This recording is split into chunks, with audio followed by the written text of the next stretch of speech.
A ciência econômica, ela está baseada no pressuposto que as pessoas fazem escolhas dentro das suas restrições, certo? Eu não posso escolher tudo, eu só posso escolher o que eu vou comer dentro do que tiver ali dentro da geladeira.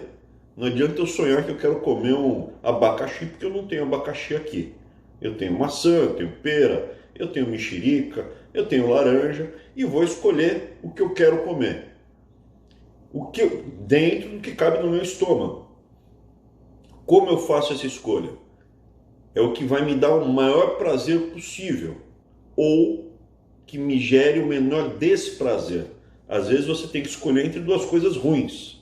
Como você escolhe? O que vai te gerar menos desprazer, menos dor, menos desconforto. Então hoje, por exemplo, do que está lá na geladeira e do que cabe no meu estômago, eu resolvi comer maçã.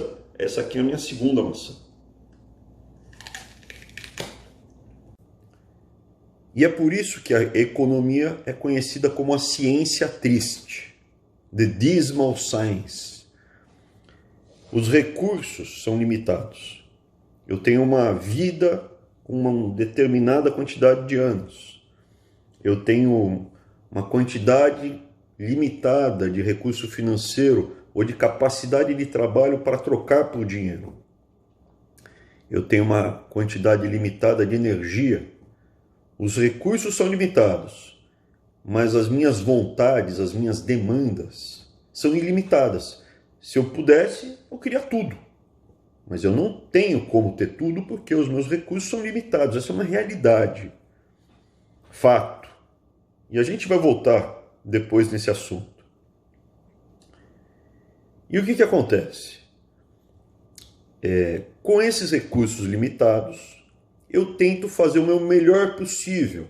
Eu tento ter a maior utilidade possível desses recursos ou a menor desutilidade, prazer, desprazer, alocando esse recurso. Então, não adianta falar, o que você quer ser? Eu quero ser astronauta, eu quero ser engenheiro, eu quero ser bombeiro, jogador de futebol e quero também ser médico. Não dá tempo. Na sua vida, você não vai ter condição de ser tudo isso. Você vai ter que fazer escolhas. Eu quero ser policial, eu quero ficar em casa jogando videogame, eu quero fumar maconha o dia inteiro, eu quero trabalhar no mercado financeiro. São escolhas que você vai fazer e dentro dessas escolhas você vai abrir mão de algumas coisas para obter outras, tentar obter outras. E no final, você vai viver com as suas escolhas dentro das suas condições. Essa é a verdade. E qual é a sacanagem? A Constituição esquerdista do Brasil, ela fala que todo mundo tem direito a tudo o tempo todo. Enquanto, na verdade, toda vez que alguém tem direito a alguma coisa, outra pessoa tem o dever de abrir mão daquilo e prover para ela. As crianças têm o direito de estudar, acho justo. Os adultos têm o dever de trabalhar, pagar imposto e cuidar para as crianças sejam educadas.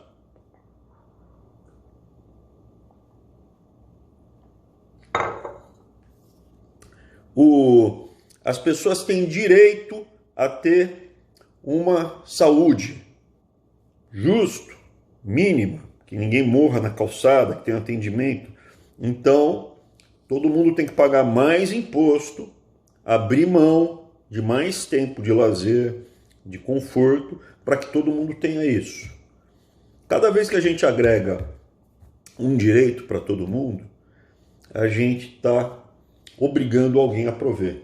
E não existe, como diz o Milton Friedman, almoço de graça. Geralmente, o que acontece? Quanto maior fica a estrutura, mais malandro aparece para beliscar. Essa é a primeira coisa. Segunda coisa, a Constituição, ela fala que todo mundo tem direito a tudo o tempo inteiro, só que ela não fala quem tem o dever de prover. Então é como se você proibisse a gravidade. Está proibida a lei da gravidade. Pronto. Você tem direito a flutuar. Você tem direito a levitar. Não adianta. A ciência pressupõe a busca da verdade, e a verdade é que os recursos são limitados. Não adianta querer fazer mágica ou cortesia com o chapéu dos outros. O resultado é isso que a gente viu no Brasil. Teta, privilégio, crescimento baixo, pobreza, criminalidade. Não tem mistério. Enquanto a Constituição brasileira fala que o idoso tem direito à vida, aqui nos Estados Unidos fala que você tem o direito de tentar ser feliz com os recursos limitados que você tem. Você tem o direito de lutar pela sua liberdade. E no Brasil, bom, quando eu ficar idoso, eu vou contratar um advogado para quando eu ficar idoso, eu vou contratar um advogado para processar a morte.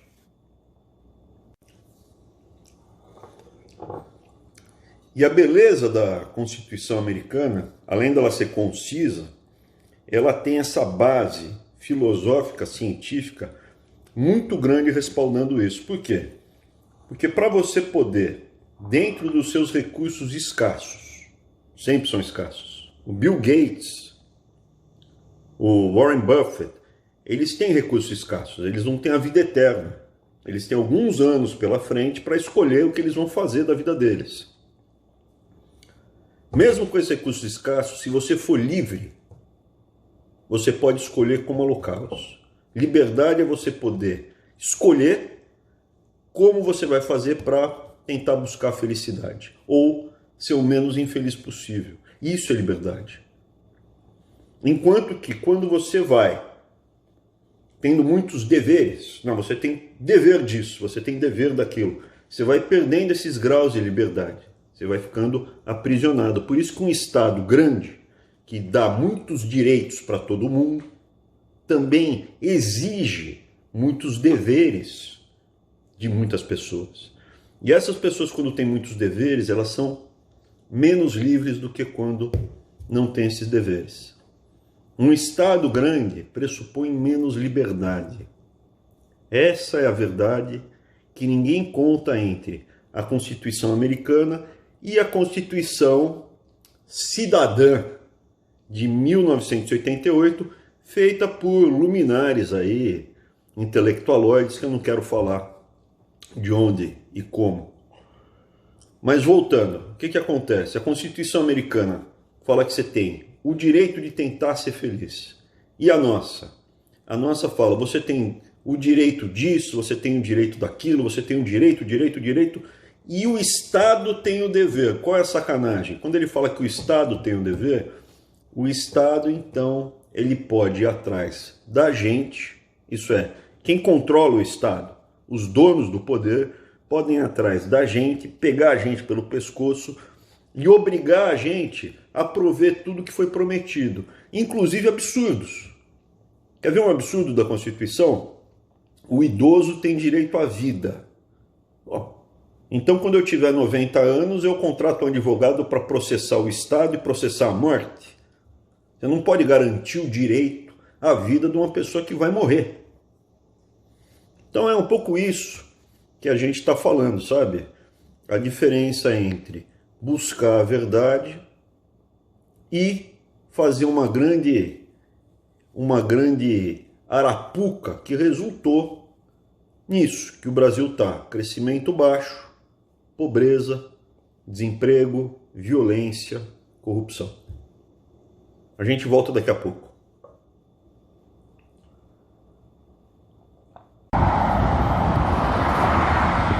Então, quando a gente vê a teoria microeconômica, você pensa só em finanças, em economia, mas no fundo tem uma discussão filosófica profunda atrás disso, né?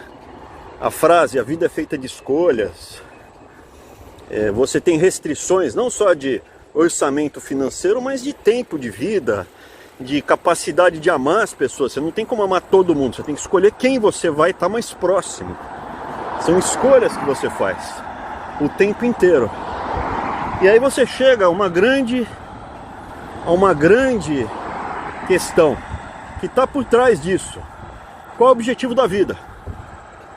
Pois é, o economista, quando analisa a teoria microeconômica, ele tem que parar para pensar nisso. Qual é o objetivo da vida? E a resposta é simples. O objetivo da vida é tentar ser feliz. É profundo isso. A microeconomia está baseada, a economia como um todo, está baseada em como o indivíduo, as famílias, os grupos, o país tentam buscar a felicidade. É muito profundo isso. Parece bobo, né? A vida é feita de escolhas. O objetivo da vida é tentar ser feliz. E como você faz para buscar a felicidade? Porque felicidade, no caso, é muito diferente de euforia. É importante qualificar os dois. Uma coisa é a felicidade, que é um sentimento de pertencimento, de preenchimento, uma coisa profunda. A outra coisa bem diferente é a euforia. Uma pessoa que está sob efeito de drogas pode estar num surto de euforia, mas ele não está buscando a felicidade de forma alguma. Então, quando a gente analisa a microeconomia, você tem alguns pressupostos que você para pensar. O que você busca ao longo da sua vida? Equilibrar os momentos de felicidade. Eu não quero ter momento de euforia. Tá passando o caminhão aí, espera aí. Então, eu não quero estar entre momentos de euforia na minha vida e momentos de depressão. Eu quero uma sensação de preenchimento, de felicidade. Por isso você busca ter o equilíbrio. Família, trabalho, ser uma boa pessoa. Então a busca da felicidade, ela passa por você tentar ser uma pessoa melhor do que você é. Também é profundo isso. O objetivo da vida, a busca da felicidade e como você faz para tentar ser feliz, tentando ser uma pessoa melhor. E como você faz para ser uma pessoa melhor? Agora vem a parte difícil. A parte difícil é justamente essa. Como fazer para ser uma boa pessoa, uma pessoa melhor? Tem um cara aqui atrás de mim.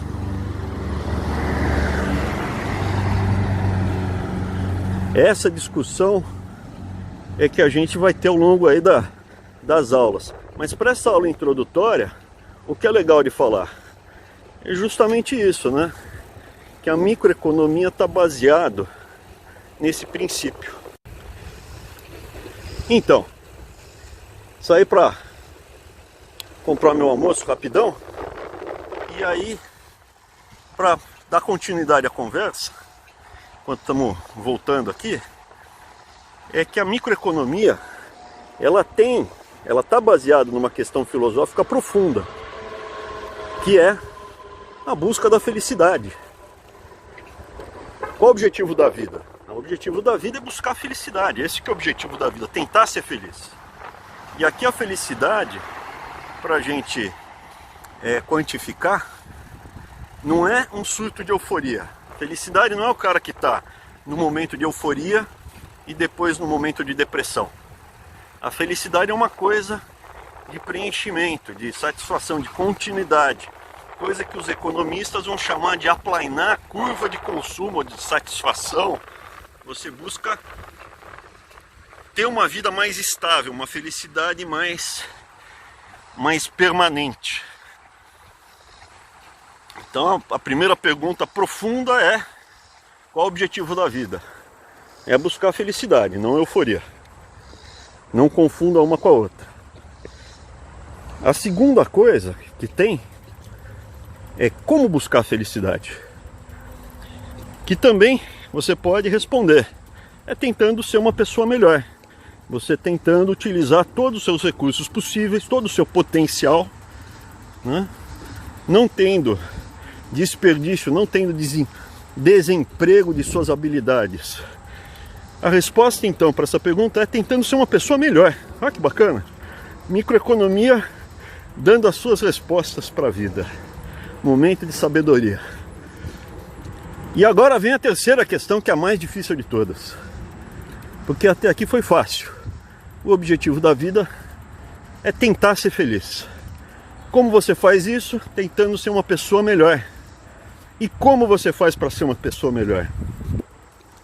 Sendo um bom pai, um bom marido, um bom irmão, um bom colega, uma pessoa decente, sendo um profissional de sucesso, uma pessoa ética. É difícil de responder, mas essa questão filosófica existe há muito tempo. O corrupto aí no Brasil, que vai fazer as festas de arromba nas mansões do Lago Sul, ou pega um jatinho para ir para a praia, cheira suas carreiras de cocaína, ele tem momentos de euforia. Mas cedo ou tarde, a desgraça vem.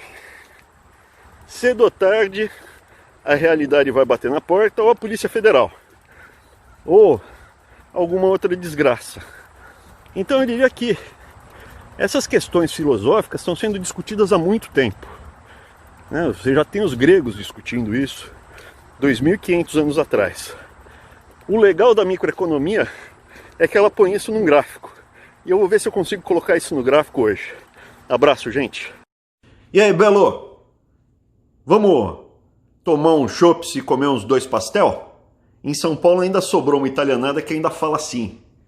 E eu queria apresentar uma curva aqui chamada curva de indiferença. Ela tem esse formato convexo. Ela é curva assim, né? Por isso que chama curva de indiferença, né? Porque ela mostra a preferência das pessoas numa cesta de produtos. Eu vou simplificar. Lembra da conversa da felicidade? A busca da felicidade, os recursos são limitados e você tem que fazer escolhas. Geralmente essas escolhas têm um perfil assim, uma taxa marginal de substituição decrescente. Eu vou explicar, não fica nervoso. Imagina o seguinte, você sentou no bar e você tem direito, chegou a cestinha, 9 pastéis, só para você. Pô, mas e o meu chopp? Calma aí. Em vez de 9 pastéis, eu te dou 6 pastéis para você poder tomar um chopp. Beleza. Então, chegou 9 pastéis para mim. Ah, pô, 9 pastéis? Tudo bem, tá legal. Mas se eu te dar um chopp, você troca por 3 pastéis? Troco, para mim tá justo, tá ok. E o segundo chopp? Ah, não. Aí o segundo é o seguinte, eu troco por 2 pastéis. E o terceiro? Não, daí o terceiro é o oposto, ó. Eu já quero tomar 2 chopps para abrir mão de um pastel. E depois, agora são 3 chopps. E depois você vai até chegar nos 9 chopps e 9 pastéis. Por quê? Porque ao longo da curva, você vai tendo taxas diferentes de substituição. É normal isso. A maior parte das pessoas tem. E dos produtos, né? Tem essa taxa que varia de substituição. Tá? E isso daqui mede a satisfação, a utilidade, a felicidade. E aqui, na microeconomia como na vida, é importante esse conceito que eu vou falar. Toda vez que vai para a direita, é bom. Direita é bom, esquerda é ruim. Então o que acontece? É muito melhor você estar numa curva mais à direita. Por quê? Porque aqui, em vez de ser 9 chopps e nenhum pastel, eu posso consumir 9 chopps e 2 pastéis. Aqui, em vez de consumir 4 e 5, aqui eu posso consumir 6 e 12, 11, né? É uma quantidade maior. Então vamos colocar o nome dessa curva de curva A. Curva A de felicidade. E essa daqui é a B. A é pior do que B. Isso é, eu tenho mais felicidade na B do que na A. E tem uma outra curva, que é a curva C e a curva D.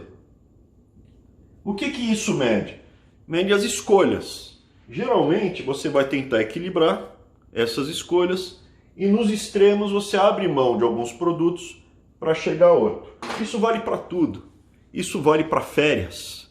Isso, por exemplo, se você tira muitas férias, você abre mão de vários dias por uma quantidade de trabalho que vai ser remunerado para você poder ganhar algum. Ou você está trabalhando muito. Esses poucos dias de férias que você vai ter, eles têm um preço muito alto, à medida que vai aumentando os números, vai diminuindo.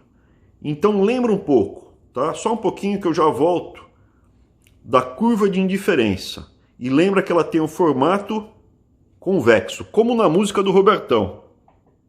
Lembra da música? Cada parte de nós tem a forma ideal. Quando juntas estão, coincidência total do côncavo no Convexo. assim é nosso amor. Ok? Eu vou ter que apresentar uma outra curva. Então, eu falei da satisfação da curva de indiferença, que é uma forma de medir ou de a gente conseguir colocar no gráfico a felicidade. Quanto mais para a direita, isso é, quanto mais eu conseguir consumir, em tese, mais feliz eu sou. Não consumir em termos só materiais, pode ser em viagens, turismo, conhecimento, mais saúde. Em tese, as minhas necessidades são ilimitadas. Quanto mais eu tiver de recursos e utilizar eles, mais feliz eu posso ser, tá? Depois, mais para frente, a gente vai ver que não é verdade. Até nisso, existe um limite, mas deixa para uma próxima aula. Agora aceita, quanto mais recurso eu tiver, mais eu posso gastar com conhecimento, saúde, viagens, TV, carro. E ali o chopp pastel eu consigo esquematizar esse desenho com as curvas de indiferença, tá? Mais para a direita melhor. Qual o problema? Os recursos são escassos. Dinheiro. Cheguei lá no bar, tenho as minhas curvas, quanto mais para a direita melhor, mas eu tenho dinheiro no bolso. Vamos falar aqui, um pastel custa qualquer coisa, $1, R$1, um Guarani, e um chopp também custa E eu tenho $9, R$9, 9 Guaranis. Então, eu posso consumir aqui 9 pastéis. Eu posso consumir 8 pastéis e um chopp. Eu posso consumir 7 e por aí vai. E é uma linha reta. Por que é uma linha reta? Porque o preço no cardápio não muda. É constante a relação de troca. É sempre a mesma relação. E aí vem o encontro entre a minha restrição orçamentária e as minhas curvas de felicidade. Lembra? No meu caso, eu tinha as minhas curvas de felicidade aqui. Eu tinha AD, eu tinha AC, eu tinha AB e eu tinha AA. Eu vou escolher esse ponto. Por quê? Porque com os $9, R$9 que eu levei para o bar, esse é o ponto que eu consigo ter a curva mais à direita possível, que é a curva B. Eu vou consumir 6 pastéis e vou tomar, eu vou comer 3 pastéis e vou tomar 6 chopps, de preferência preto, que eu prefiro o chopp black, tá? Então 6 chopps e 3 pastéis. Essa é a minha cesta de consumo que eu acho ideal. Ou trabalho, e não tem certo e errado, tá?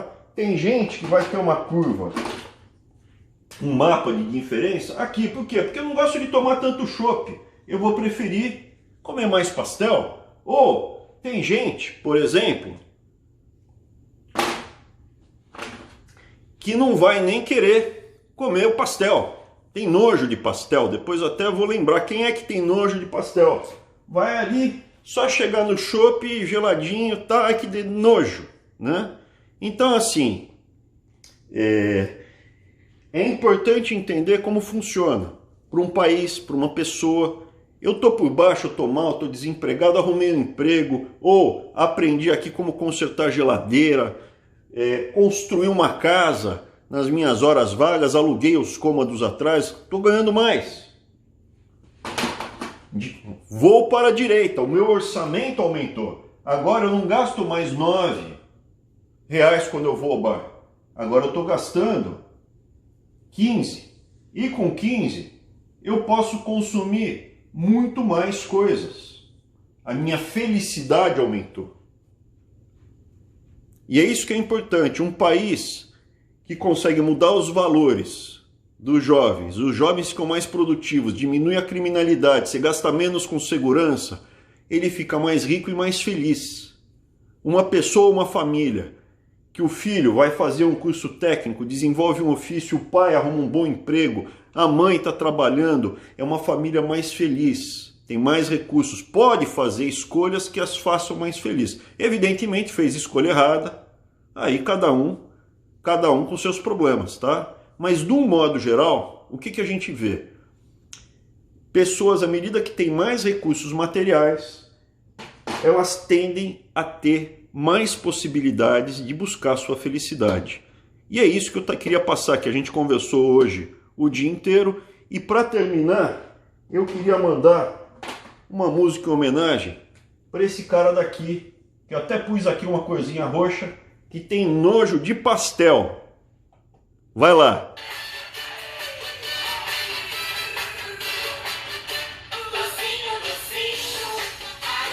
Tchau, gente. Abraço.